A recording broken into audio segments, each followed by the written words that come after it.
Hello friends, स्वागत है आपका वीएस एजुकेशन चैनल पर। तो फ्रेंड्स, आज बंसल न्यूज़ एजेंसी के द्वारा जो आपके जो शिक्षा मंत्री जी हैं राव उदय प्रताप सिंह जी, उनसे एक एक्सक्लूसिव इंटरव्यू हुआ और उसमें तमाम मुद्दों पर उनसे चर्चा की गई। उनके मतलब उनके मन में क्या बातें हैं, वो क्या सोच रहे हैं, इन सब के बारे में बात हुई। तो पदवृद्धि को लेकर के भी वहाँ पर सवाल किए गए और भी बाकी मुद्दे हैं, जैसे कि निजी स्कूलों का थोड़ा-सा नियमितीकरण, आपका नियामकी होना चाहिए उनका, मतलब उनको नियामक लाना चाहिए, रेगुलेशन उनका आना चाहिए। और उसके साथ में 100% वेतन वृद्धि, जो कर्मचारी जो नियुक्ति पा चुके हैं, जो नौकरी में हैं इस समय, तो उनके लिए भी कुछ बातें वहाँ पर हुई हैं। तो एक-एक करके सभी बातों पर मैं चर्चा करूँगा। ट्रांसफ़र को लेकर भी थोड़ा-सा बात हुई है, तो उसमें भी मैं थोड़ा-सा बात कर लूँगा कि उसमें क्या चीज़ें हुई हैं। तो फ्रेंड्स, यहाँ पर सबसे पहले हम लोग देख लेते हैं क्रम में कि सबसे चीज़ें क्या-क्या वहाँ पर हुई। तो मध्य प्रदेश स्कूल शिक्षा विभाग कई मुद्दों के कारण सुर्खियों में है। कुछ मुद्दे नीति से जुड़े हुए हैं, तो कुछ भर्ती से। बंसल न्यूज़ डिजिटल ने इस तमाम मुद्दों को लेकर के, ये जो रिपोर्टिंग है वो बंसल न्यूज़ डिजिटल के सौजन्य से ये प्राप्त हुई है, ठीक है? तो स्कूल शिक्षा मंत्री राव उदय प्रताप सिंह ने खास बातचीत यहाँ पर की। तो अब एक करके हम लोग देख लेते हैं कि क्या बातें वहाँ पर हुई। हर महीने स्कूल में जाकर बच्चों के साथ समय बिताएँगे। मतलब यहाँ पर क्या है कि जैसे शिक्षा मंत्री हैं, तो स्कूल के क्या स्तर है उसको लेकर के यहाँ बातें हुई।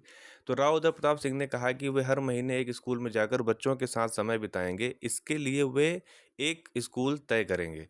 ऐसा ही मंत्री, विधायक, सांसद, आईएएस और आईपीएस सहित अन्य अधिकारियों से भी अब ये अपेक्षा की गई है कि वह हर महीने, डेढ़ महीने में आधे घंटे के लिए स्कूल जाएँगे। तो ये तो चीज़ें वो वाली हो गईं। स्कूलों की मनमानी रोकने अब सतत मॉनिटरिंग। उदय प्रताप सिंह ने बताया कि फीस एक्ट मध्य प्रदेश में पहले से लागू है। हमने प्रमुख सचिव के माध्यम से सभी कलेक्टर को एक पत्र जारी कराया है। कलेक्टर अपने जिले को मॉनिटरिंग करेंगे। उनको लगता है कि कहीं अनियमितता, उसकी जांच करेंगे और उस कार्यवाही करेंगे। ये सब चीज़ें आप सभी को पता है। 100% वेतन को लेकर के यहाँ पर एक अपडेट ये है कि नवनियुक्त शिक्षकों को क्या आने वाले समय में सीधे 100% वेतन मिल सकेगा?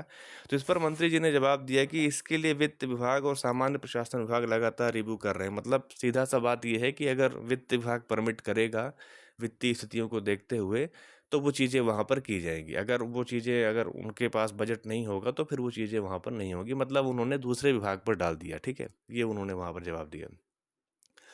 सरकार के कुल अच्छा, एक चीज़ और, वेतन 100% वेतन पे एक और बात उन्होंने बोली है कि वेतन और भत्ते की व्यवस्था वित्त और जीएडी देखता है। तो मैं समझता हूँ कि उनमें सीधे हम लोग के दखल की ज़रूरत होती नहीं है। वित्त और जीएडी स्थिति वही सामान्य प्रशासन विभाग परिस्थिति के अनुसार फैसला लेते हैं, मैंने आपको बता ही दिया। सरकार के कुल केस में आधे स्कूल शिक्षा विभाग के प्रकरण। भर्ती विवाद से जुड़े प्रश्न पर मंत्री उदय प्रताप सिंह ने कहा कि अकेले शिक्षा विभाग में हजारों न्यायिक मामले लंबित हैं। सरकार के जो सारे केस हैं, उनमें आधे स्कूल शिक्षा विभाग के हैं। हम इसे लेकर चिंतित हैं, बाहर से भी वकील हायर किए हैं। हम चाहते हैं कि कोर्ट के प्रकरणों का निराकरण जल्दी हो जाए। जितनी भी भर्तियां रुकी हैं, मामला लंबित है। बच्चों के हितों पर मैं आपको पूरी अपडेट दूंगा कि पद वृद्धि के बारे में उन्होंने एग्जैक्टली क्या बोला है। अभी ये न्यूज़ को पूरा पढ़ लेते हैं। बच्चों के हितों में हुआ निर्णय तो अपील में नहीं जाएंगे विभाग। मतलब वही कह रहे हैं कि स्कूल शिक्षा मंत्री ने कहा कि बेरोजगार नौजवानों को एड्रेस करना हमारी सर्वोच्च प्राथमिकता है। बेरोजगार बच्चों को समय रहते उनका जॉब मिलना चाहिए। जिन बच्चों के जॉब कोर्ट में लंबित प्रकरण हैं, तो उनको वहाँ पर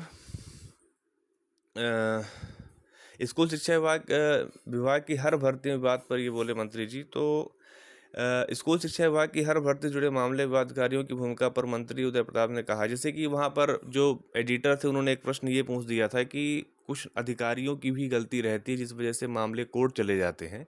तो उस पर मंत्री जी ने ये बात बोली कि अधिकारियों की भूमिका पर उदय प्रताप जी ने कहा कि किसी भर्ती में जब कुछ बच्चों का चयन नहीं हो पाता, तो वह कोर्ट चले जाते हैं, अलग अलग आधार पर वहाँ से स्टे ले आते हैं। इसमें डिपार्टमेंट कुछ नहीं कर सकता। कई बार विपरीत निर्णय हो जाते हैं, तब डिपार्टमेंट उसकी अपील करता है। हालांकि विभाग ये देखता है कि शिक्षण व्यवस्था या बेरोजगार पर विपरीत प्रभाव पड़ रहा है, तो हम अपील पर नहीं जाते हैं। और यहाँ पर सबसे बड़ी चीज़ ये है फ्रेंड्स कि उन्होंने जो पदवृद्धि पर जो क्वेश्चन पूछा गया था डायरेक्ट, कि मतलब क्या वो पदवृद्धि करेंगे कि नहीं करेंगे, तो उस पे उनका जो जवाब था वो यही कोर्ट भर्तियों को लेकर के था। जो ये बार बार ये चीज़ भी कह रहे हैं कि हम बाहर से वकील हायर कर रहे हैं।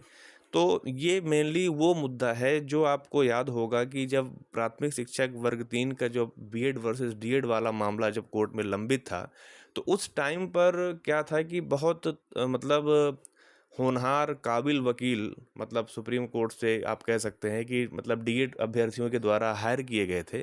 चूँकि गवर्नमेंट जो थी वो बीएड वालों को अपॉइंटमेंट दे चुकी थी, इसलिए वो बीएड को बचाने के लिए उन्होंने भी वहाँ से अच्छे काबिल वकीलों को हायर किया था। यहाँ तक कि वो ट्रांसफ़र याचिका भी सुप्रीम कोर्ट ले गए थे, जब उनको लगा कि हाई कोर्ट से वो हार सकते हैं। तो वहाँ पर सरकार ने बहुत अच्छी भूमिका निभाई, इस बात पे तो कोई दो राय नहीं है। मतलब उन्होंने अगर मतलब सरकार ने हाथ छोड़ दिया होता तो शायद बीएड वाले आज प्राथमिक से बाहर हो गए होते मध्य प्रदेश में। लेकिन बात वहाँ पर ये फंस जाती है ना कि जब गवर्नमेंट किसी को जॉब दे चुकी है, अगर कोई व्यक्ति गवर्नमेंट का कर्मचारी बन गया है, तो गवर्नमेंट की जो नज़र है, गवर्नमेंट की जो नीतियाँ हैं, गवर्नमेंट की जो कार्यशैली है, वो दूसरी तरह से काम करती है। लेकिन यहाँ पर मुद्दा बेरोज़गारी का है। जो कैंडिडेट आज जॉब में नहीं है, जो सरकार के कर्मचारी नहीं हैं, उनके लिए गवर्नमेंट का क्या नज़रिया है, मंत्री जी का क्या नज़रिया है, डिपार्टमेंट का क्या नज़रिया है, इस पर वो बहुत ही मतलब क्लियर कट आंसर नहीं दिए। जो उन भर्तियों की बात वो कर रहे हैं, ये बात सही है कि विवाद है, कोर्ट में मामले लंबित हैं। जैसा कि मैं आपको बताऊं, तो 2018 की जो वर्ग 1 की भर्ती हुई थी, उसमें जो 5000 के समथिंग पद बचे हुए थे, उन पदों को लेकर के कोर्ट में 18 के जो अभ्यर्थी थे वो गए और उनके फेवर में कोर्ट ने ऑर्डर भी दिया, आदेश भी पारित किया। लेकिन अभी तक उस ऑर्डर को कंप्लाई गवर्नमेंट, एमपी गवर्नमेंट के द्वारा नहीं किया गया है। दूसरी तरफ 2018 में ही जो ईडब्ल्यूएस के कैंडिडेट्स थे, जिनके 848 सीट्स का एक मामला था, उसमें भी माननीय हाई कोर्ट ने 45 दिन के अंदर नियुक्तियां देने की बात कही थी। उसमें ये बात भी मेंशन की गई थी कि 2023 की भर्ती से पहले 18 की जो ईडब्ल्यूएस वाली भर्ती है उसको भरा जाए, उसके बाद ही 23 की भर्ती की प्रक्रिया चालू की जाए। लेकिन गवर्नमेंट ने उस बात को भी नहीं माना। अब देखिए उसमें शायद आगे चल के कुछ करे वो, मैं ये नहीं कह रहा कि वो मान नहीं रहे हैं आदेश को, क्योंकि कोर्ट की अवहेलना कोई नहीं कर सकता। लेकिन ये है कि फ़िलहाल की कंडीशन यही है। तो ये कह देना कि हम कोर्ट के कारण फंसे हुए हैं, हम कोर्ट के कारण पदवृद्धि नहीं कर पा रहे हैं, ये बातें थोड़ा-सा मतलब गोल-मोल जैसी हो गई हैं, बातों को लट्टू की तरह घुमाने जैसी हो गई है। रियलिटी ये है कि मतलब थोड़ा-सा टू द पॉइंट क्वेश्चन होना चाहिए था वहाँ पर कि पदवृद्धि को लेकर के सरकार के मन में क्या है? अब बेरोज़गारी तो है, बात सही है, लेकिन जब आप 5-5 साल में भर्ती निकालेंगे तो कोई कैसे इसमें आप मतलब इस चीज़ पे विश्वास में लेकर चले कि आगे चल के भर्ती आएगी, कितने पदों पर आएगी, उसका कोई लिखा लेख नहीं है। तो कुल मिला के मंत्री जी का जो जवाब है वो गोल-मोल भी है और थोड़ा-सा पॉजिटिव भी है। ज़ाहिर-सी बात है कि वो एक जननेता हैं, तो वो डायरेक्टली उसको नकार नहीं सकते, क्योंकि उससे काफ़ी चीज़ें थोड़ा-सा वो हो जाती हैं। लेकिन ये है कि कोई बहुत पॉजिटिव रिस्पॉन्स आप कहेंगे तो नहीं मिला है। लेकिन आप ये चीज़ भी मान के चलिए कि जो आंदोलन हुए, जो अभ्यर्थियों के द्वारा तमाम प्रयास किए गए, चाहे वो मीडिया एजेंसी के द्वारा हो, चाहे फिर वो धरातल पर हो या फिर अन्य माध्यम से हो, उन्हीं सब का नतीजा है कि आज हमें ऐसी न्यूज़ सुनने में आ रही है। क्योंकि न्यूज़ क्या है कि वो जब अभ्यर्थियों की जो व्यथा है, हालाँकि मंत्री जी अभ्यर्थियों की व्यथा को समझ रहे हैं, ऐसा नहीं है कि वो उस चीज़ को नहीं समझ रहे हैं। कुछ प्रशासनिक दिक्कतें होंगी, कुछ और भी चीज़ें होंगी जो चीज़ें मतलब अभी पब्लिक में नहीं आ पा रही हैं। लेकिन ये है कि उनकी मंशा है कि बेरोज़गारों को रोज़गार मिले, पदों में वृद्धि हो, ताकि जो वेटिंग कैंडिडेट्स हैं उनको वहाँ पर न्याय मिले। एडिटर साहब ने, जो एंकर थे, उन्होंने भी एक क्वेश्चन पूछा कि चूँकि बैकलॉग के पद बहुत ज़्यादा आ गए हैं, 5000 पद टोटल आए थे, जिसमें से 16 विषयों में और तमाम कैटेगरी में आप बाँटेंगे तो बहुत कम सीट्स आती हैं। तो इस चीज़ को हर कोई मान रहा है। लेकिन ये ज़रूर है कि अभी आपको रुकना नहीं है, अभी चीज़ें बहुत ही मतलब आप कह सकते हैं कि एक तो वो इम्पैक्ट जो 13 जून के आंदोलन का था, वो सब चीज़ें भी हैं और थोड़ा-सा प्रयास अभी और भी करना पड़ेगा। तभी सब चीज़ें धरातल पर आएँगी और पटरी पर बैठेंगी। इसी बीच में एक और अपडेट मैं आपको दे दूं कि गुजरात में भी टीचर भर्ती को लेकर ही एक आंदोलन अभी पिछले कुछ दिनों पहले हुआ था, और काफ़ी उस आंदोलन का प्रभाव ये रहा कि आपको मैं अपडेट दिखा देना चाहता हूं कि उसमें Gujarat government to recruit 7,500 permanent teachers after protest. यहाँ पे एक बात बहुत क्लियर कट लिखी है कि प्रोटेस्ट के बाद उस चीज़ को वो करने को तैयार हुए। Government spokes person and minister Rishikesh Patel confirmed that decision on Wednesday stating the vacancies would be filed within the next 3 months. The recruitment will prioritize candidates who have cleared the teacher aptitude test, a mandatory recruitment for teaching post in secondary and higher secondary institutions.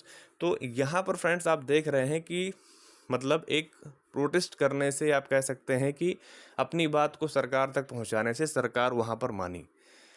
MP government भी अगर थोड़ा सा प्रयास किया जाए तो निश्चित रूप से आपको वहाँ पर सफलता देखने को मिल सकती है, लेकिन ये है कि प्रयास में आप कमी तब तक ना करिए जब तक कि आपका जो ये आंदोलन है वो परिणाम में ना बदल जाए, क्योंकि बातें उड़ जाती हैं, उसका कुछ पता नहीं चलता है।